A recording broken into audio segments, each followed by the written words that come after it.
Dear students, मैं आपको class 10 science के बारे में बताने जा रहा हूं। साइंस का यह पार्ट है भौतिक विज्ञान। अब मैं आपको आगे का टॉपिक बताने जा रहा हूं।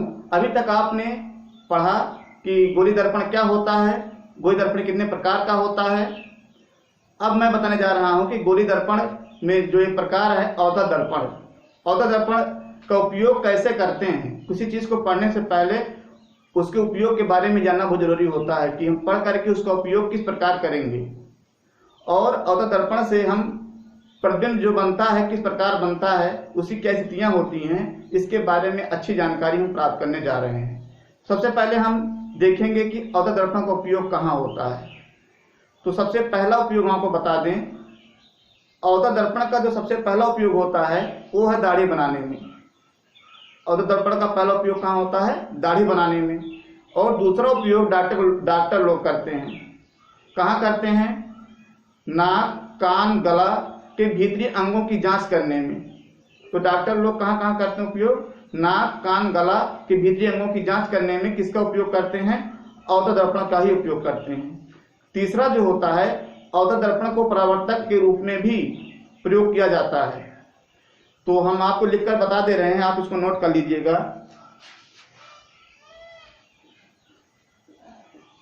अवतल दर्पण के उपयोग। पहला उपयोग क्या होता है?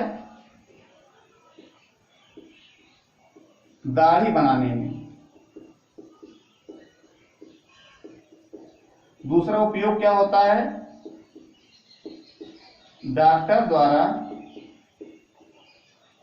नाक, कान और गला के भीतरी अंगों की जांच करने में।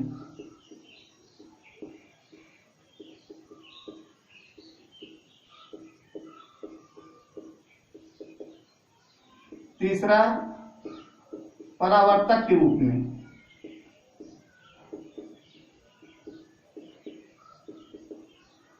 ये आप जो है याद कर लीजिएगा। इसके बाद हम बताने जा रहे हैं कि अवतल दर्पण के सामने विभिन्न स्थितियों में जब कोई वस्तु रखी जाती है तो उसका प्रतिबिंब कैसे बनता है। प्रतिबिंब का बनना हम आपको समझाने जा रहे हैं, आप ध्यानपूर्वक देखिए। सबसे पहला क्या है? सबसे पहला है कि जब वस्तु अनंत पर स्थित हो। जब वस्तु अनंत पर स्थित हो। जब वस्तु अनंत पर स्थित हो तो कैसे बनेगा प्रतिबिंब, ये पहला पॉइंट है। तो आप क्या करेंगे? सबसे पहले अवतल दर्पण बनाएंगे ऐसे।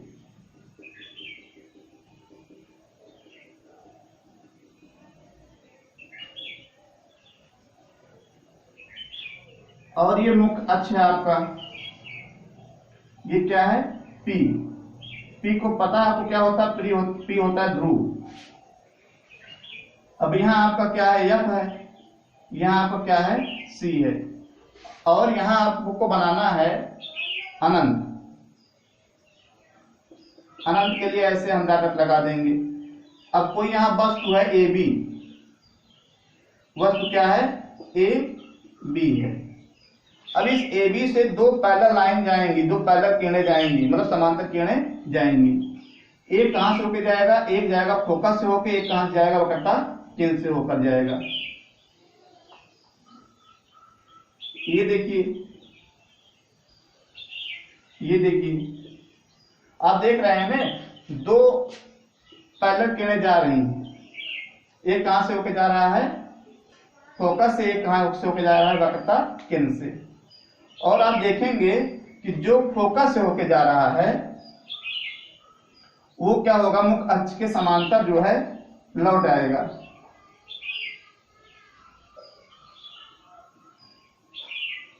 देखिए, ये जो है मुख्य अक्ष के समांतर ऐसे गया, ये ऐसे टकराया, फिर ऐसे सीधे लौट आएगा। और ये जो वक्रता केंद्र से होकर जाता है, ये परावर्तक तल से टकराता है, फिर पुनः उसी अपनी दिशा में जैसे गया ऐसे टकराया, फिर ऐसे लौट आता है। तो यहां पर ये प्रतिबिंब बन गया। क्या बन गया? प्रतिबिंब। उल्टा बना है, देख ही रहे हैं आप, ए डैश बी डैश। तो आप लिखेंगे कि जब वस्तु अनंत, अब देखिए हम अगर लिखाएंगे तो बहुत लंबा हो जाएगा, आप इसको नोट करिएगा। कैसे करेंगे? अवतल दर्पण के सामने, नोट कर लीजिएगा, अवतल दर्पण के सामने जब वस्तु अनंत पर रखी जाती है, कहाँ रखी जाती है? अनंत पर रखी जाती है, तो दो समांतर किरणें, एक फोकस से होकर जाती है, दूसरी वक्रता केंद्र से होकर जाती है। फोकस से जाने वाली किरण परावर्तक तल से टकराकर मुख्य अक्ष के समांतर हो जाती है और वक्रता केंद्र से होकर जाने वाली प्रकाश किरण परावर्तक तल से टकराकर पुनः उसी मार्ग से वापस लौट आती है। इस प्रकार वस्तु का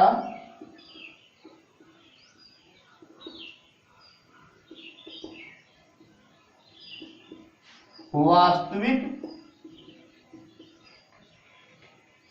उल्टा तथा आकार में बहुत छोटा प्रतिबिंब बनता है।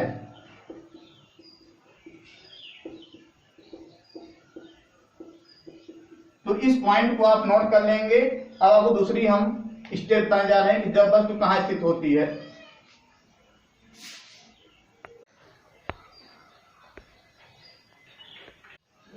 देखिए दूसरी स्थिति क्या है? दूसरी स्थिति यह है कि जब वस्तु अनंत तथा वक्रता केंद्र के बीच स्थित है।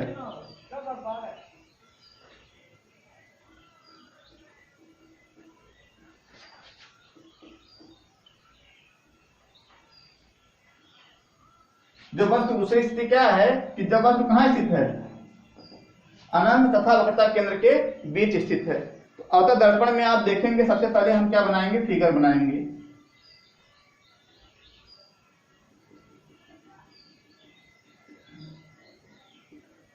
ये हो गया अवतल दर्पण आपका। अब सबसे पहले आप बनाएंगे मुख्य अक्ष। ये P हो गया, यहां पर मान लो F है, यहां मान लो क्या है? C है, इधर क्या है? अनंत है। अब आप अनंत पर नहीं स्थित है, ये अनंत और वक्रता केंद्र के बीच में स्थित है। मान लीजिए यहां स्थित है।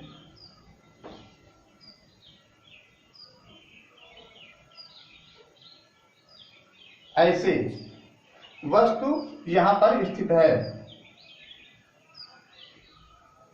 ए हो गया, बी हो गया।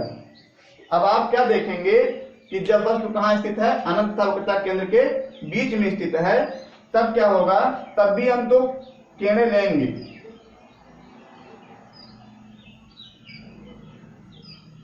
एक क्या करेंगे? मुख्य अक्ष के समांतर जाएगा, मुख्य अक्ष के समांतर चला गया किरण। देखिए मुख्य अक्ष के समांतर खींचा गया, ऐसे आप भी खींचिएगा। और मुख्य अक्ष के समांतर जब जाएगा किरण, परावर्तक तल से टकराकर फोकस से होते हुए लौट आएगा। ये देखिए फोकस से होकर क्या किया? लौट आया। और दूसरी किरण जो है, दूसरी किरण भी कहां से होके जाएगी? ये भी फोकस से होके जाएगी।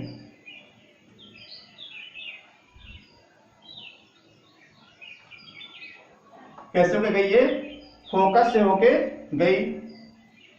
और लौटी कैसे? ये लौटेगी जो है मुख्य अक्ष के समांतर।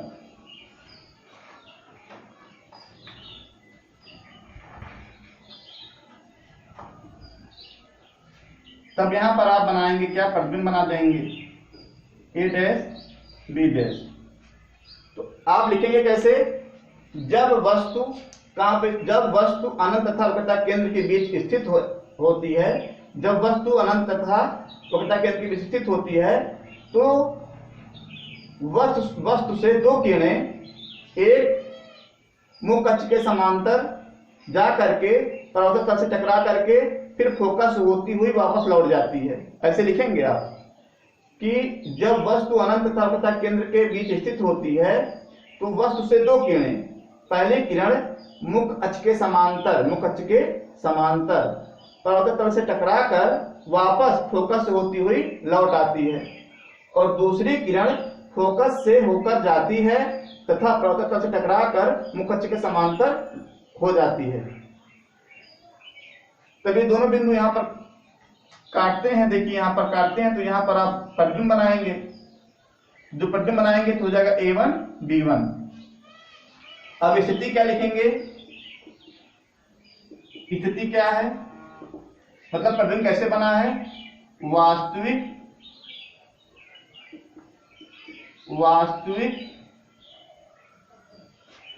उल्टा तथा आकार में, देखिए ये वास्तविक है लेकिन उल्टा है, सीधा इधर है, ये उल्टा बना है। वास्तविक उल्टा आकार में वस्तु से छोटा प्रतिबिंब बनता है।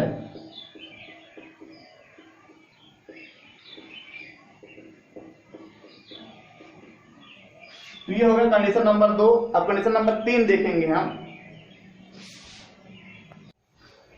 तीसरा कंडीशन देखिए, जब वस्तु कहां पर स्थित है? वक्रता केंद्र पर स्थित है। जब वस्तु वक्रता केंद्र पर स्थित है। जब वस्तु वक्रता केंद्र पर स्थित होगी तो उसका प्रतिबिंब कैसे बनेगा, इसका हमको अध्ययन करना है। सबसे पहले हम क्या करते हैं? सबसे पहले बना लेते हैं अवतल दर्पण।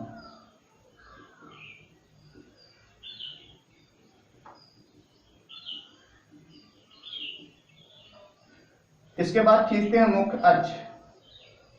ये P हो गया, ये F हो गया, ये C हो गया। वस्तु कहां पर स्थित है? वस्तु स्थित है वक्रता केंद्र पर, यहां पर। A हो गया, B हो गया, ये वक्रता केंद्र है। अब हम क्या करते हैं? अब हम दो किरणें लेते हैं। एक मुख्य अक्ष के समांतर लेंगे, मुख्य अक्ष के समांतर किरण गई और परावर्तक तल से टकराकर फोकस से होती हुई वापस लौट आती है, ऐसे।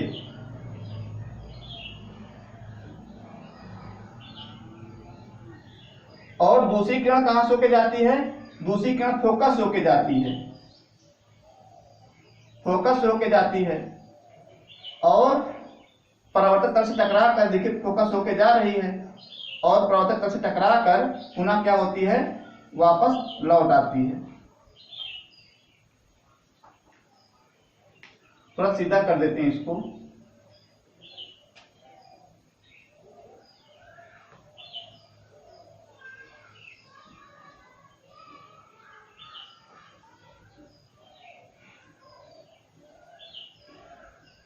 तो इस तरीके से ये लौट आती है।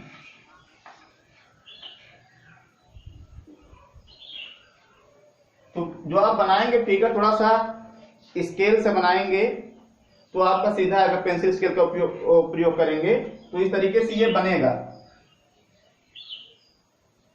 ये बस ये जो है प्रतिबिंब हो गया, A डैश B डैश, ये प्रतिबिंब है। ये क्या है? वस्तु है। तो हम लिखेंगे कैसे? अब लिखने का तरीका देखिए, हम जो है आपको बता दे रहे हैं, आप ऐसे लिखेंगे। जब वस्तु वक्रता केंद्र पर स्थित होता है, वक्रता केंद्र देखिए C है, ये C है वक्रता केंद्र। जब वस्तु वक्रता केंद्र पर स्थित होता है तो वस्तु से दो किरणें ली जाती हैं। जब वस्तु वक्रता केंद्र पर स्थित होता है, वस्तु से दो किरणें ले जाती हैं। एक मुख्य अक्ष के समांतर जाती है तथा परावर्तक तल से टकराकर फोकस से होती हुई वापस लौट आती है। दूसरी फोकस से होकर जाती है तथा परावर्तक तल से टकराकर पुनः मुख्य अक्ष के समांतर होकर लौट आती है। इस प्रकार वस्तु का प्रतिबिंब, इस प्रकार वस्तु का प्रतिबिंब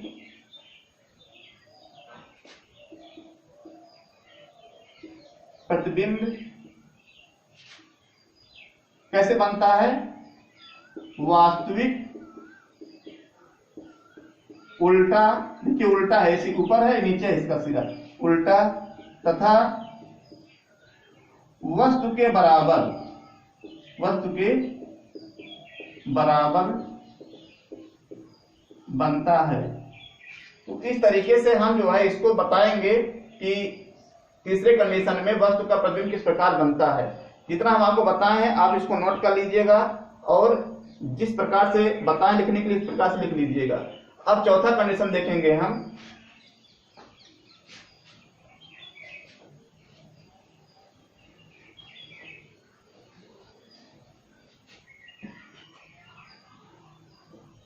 जब वस्तु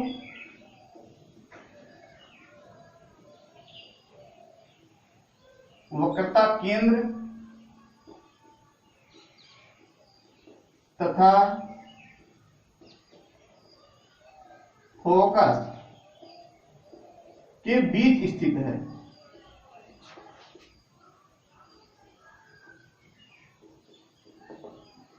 चौथा कंडीशन क्या है कि जब वस्तु कहां पर रखी जाए?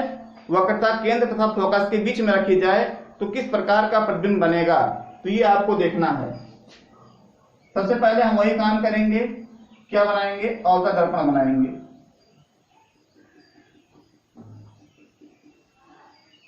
इसके बाद क्या खींचेंगे? मुख्य अक्ष खींचेंगे। यहां लिखेंगे P, ध्रुव हो गया, ये F हो गया, ये हो गया C। अब वस्तु कहां पर रखी गई है? वस्तु रखी गई है वक्रता केंद्र और फोकस के बीच में, यहां A B। अब हम देखेंगे कि यहां से भी दो किरणें लेंगे। एक किरण क्या होगा? मुख्य अक्ष के समांतर जाएगा, देखिए मुख्य अक्ष के समांतर किरण खींच दिया गया है और लौटेगा कहां से? ये लौटेगा फोकस से होकर, ये फोकस होकर क्या हुआ? लौट आया। और दूसरी किरण कहां से होकर जाएगी? दूसरी किरण फोकस से होकर जाएगी। कहां से होकर जाएगी? फोकस होके जा रही, देखिए फोकस होके जा रही है और परावर्तक तल से टकरा कर पुनः क्या होती है? मुख्य अक्ष के समांतर लौटती है। कैसे लौटती है? मुख्य अक्ष के समांतर लौटती है।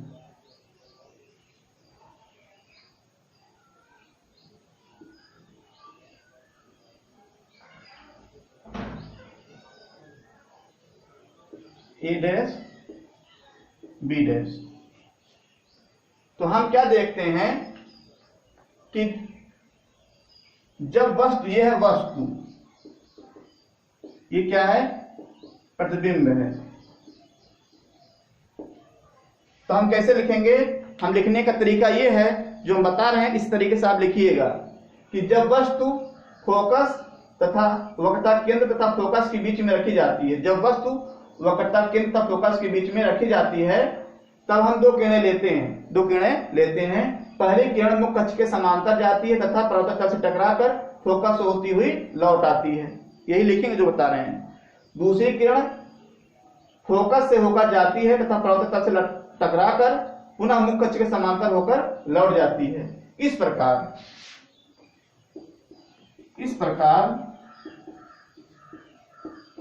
वस्तु का वास्तविक, ये देखिए उल्टा है, वास्तविक उल्टा तथा वस्तु से बड़ा प्रतिबिंब बनता है।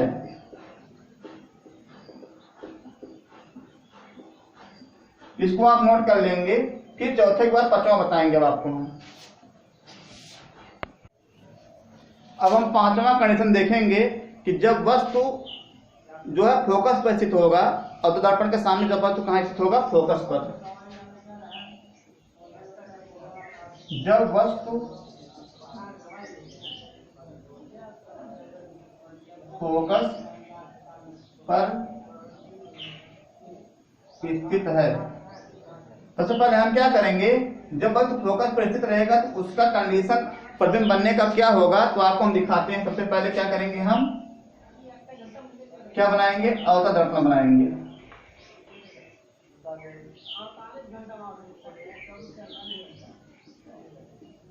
फिर क्या करेंगे, एक आंख खींच देंगे मुख अक्ष, पी हो गया। यहाँ क्या हो गया, एफ हो गया, यहाँ ले लेंगे सी। अब की बार वस्तु कहां पर स्थित है, वस्तु स्थित है, वस्तु कहां पर स्थित है, वस्तु स्थित है आपका फोकस पर। तो जब फोकस पर स्थित है तो यहां से दो किरणें लेंगे। पहला क्या रहेगा, मुख अक्ष के समांतर, मुख अक्ष के समांतर गया। मुख अक्ष के समांतर जाने के बाद परावर्तन के पश्चात यह जो है फोकस से होता हुआ क्या होगा, वापस लौट आएगा। ये वस्तु है आपका। और दूसरी किरण कहां से होके जाएगी, दूसरी किरण जाएगी इस तरीके से, इस तरीके से जाएगी और परावर्तक तल से टकराकर पुनः क्या होगी, वक्रता केंद्र से होती हुई वापस लौट आएगी। ऐसे जाएगी फिर ऐसे लौट आएगी। तो इधर देखिए बढ़ता जा रहा है स्पेस, तो इधर क्या हो जाएगा, अनंत हो जाएगा। वस्तु का जो प्रतिबिंब बनेगा कहां बनेगा, अनंत पर बनेगा। अनंत का मतलब होता है बहुत बड़ा बनेगा। तो हम क्या लिखेंगे, इसमें लिखने का तरीका क्या है, लिखने का तरीका आप ध्यान समझिए। जब अवतल दर्पण के सामने वस्तु फोकस पर रखी जाती है, वस्तु फोकस पर रखी जाती है, तब दो किरणें लेते हैं। पहला किरण मुख अक्ष के समांतर लेते हैं तथा वह परावर्तक तल से टकराकर फोकस से होती हुई लौट आती है। दूसरी किरण परावर्तक तल से टकराकर सीधे वक्रता केंद्र से होकर वापस लौटती है। इस प्रकार बना प्रतिबिंब। फिर लिखेंगे इस प्रकार बना प्रतिबिंब, इस प्रकार वास्तविक उल्टा तथा वस्तु से बड़ा प्रतिबिंब कहां बनता है, अनंत पर बनता है।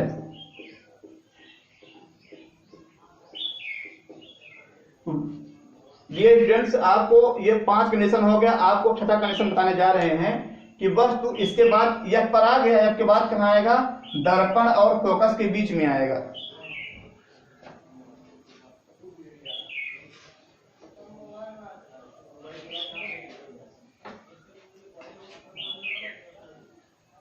जब वस्तु दर्पण तथा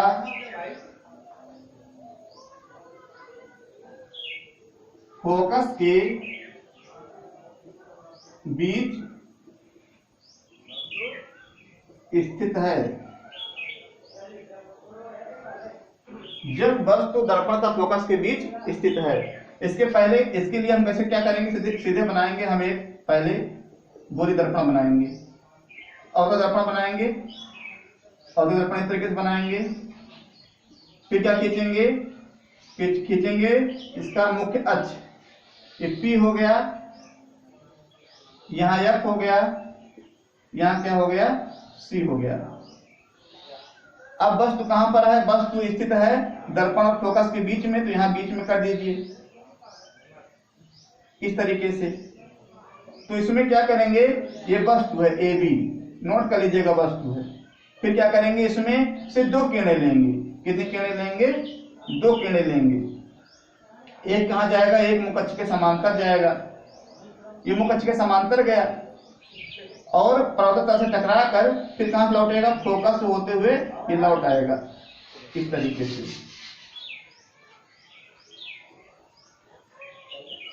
फोकस होके लौट आएगा। दूसरी किरण कहां से जाएगी, दूसरी किरण जाएगी परावर्तक तल से टकराएगी, ये भी ऐसे और टकरा कर पुनः क्या होगी, वक्रता केंद्र से होती हुई ये वापस क्या होगी, ऐसे लौट आएगी।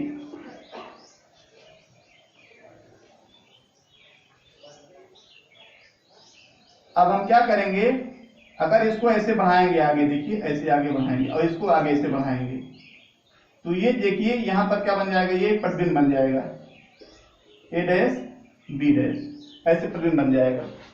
तो हम लिखेंगे, कैसे लिखेंगे, हम लिखेंगे कि जब वस्तु दर्पण तथा फोकस के बीच में स्थित रहती है तब वस्तु से दो किरणें लेते हैं। पहली किरण मुख्य अक्ष के समांतर जाती है तथा परावर्तक तल से टकराकर पुनः फोकस होती हुई लौट आती है। दूसरा लिखेंगे, वस्तु से जाने वाली दूसरी प्रकाश किरण परावर्तक तल से टकराकर पुनः वापस लौट आती तथा वक्रता केंद्र से होकर चली जाती है। जब दोनों को आगे बढ़ाते, दोनों किरणों को आगे, ऐसे देखिए किरण है ना, ये किरण है, दोनों किरणों को आगे बढ़ाते हैं तो वह A1 पर मिलता है। इस प्रकार A1 B1 वस्तु का कैसा प्रतिबिंब है, आभासी, सीधा, उल्टा नहीं, सीधा, तथा वस्तु से बड़ा प्रतिबिंब बनता है।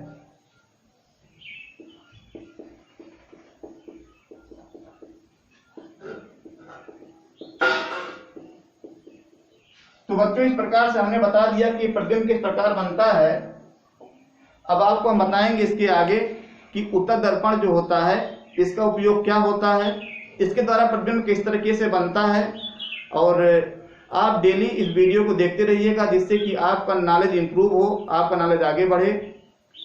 अगर यह चैनल आपको देखने में, यह वीडियो आपको देखने में अच्छा लगा हो तो आप मेरे चैनल को सब्सक्राइब करिए, लाइक करिए और अपने दोस्तों को शेयर करिए जिससे कि उनका भी अधिक से अधिक लाभ हो। Thank you watching this video.